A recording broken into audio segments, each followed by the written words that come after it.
It's Wednesday. In a growth mindset, challenges are exciting rather than threatening.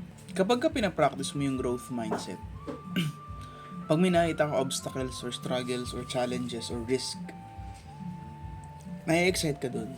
Pero if survival instinct yung mas nangunguna sa'yo, hindi mo makikita yun na ganun. Nakikita mo yun as threat to your survival.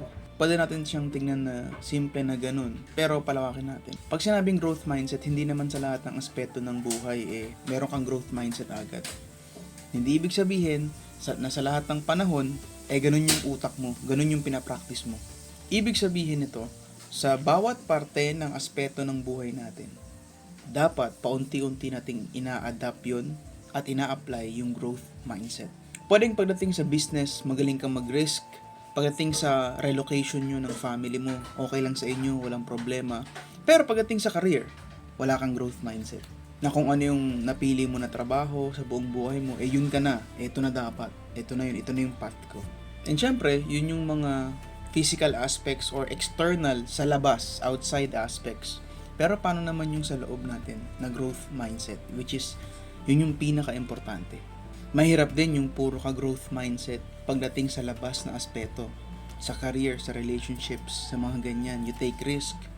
Pero pagdating sa loob mo, sa sarili mo, trying new things para sa sarili mo, sa katawan mo, sa utak mo, takot kang gawin. Pero ang tanong ko sa atin, sa video na to, mag-isip kayo ng ano yung parang nag-i-struggle ka ngayon na iniisip or maybe sa physical aspect. Tapos, tingin mo, paano mo ma-flip yan, ma-switch into exciting opportunity? Yung pagtingin mo sa bagay na yan. May it be bills, may it be relocation, may it be sa career mo, sa kahit anong aspeto ng buhay. Maybe relationship. Ano yung magpapagawa sa'yo na iniisip mo lang, imbis na ma-threaten ka sa struggle mo na yan,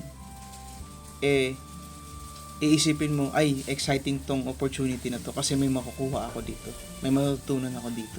Kasi kung naniniwala ka na sa bawat struggle, sa lahat ng bagay, nag-grow tayo.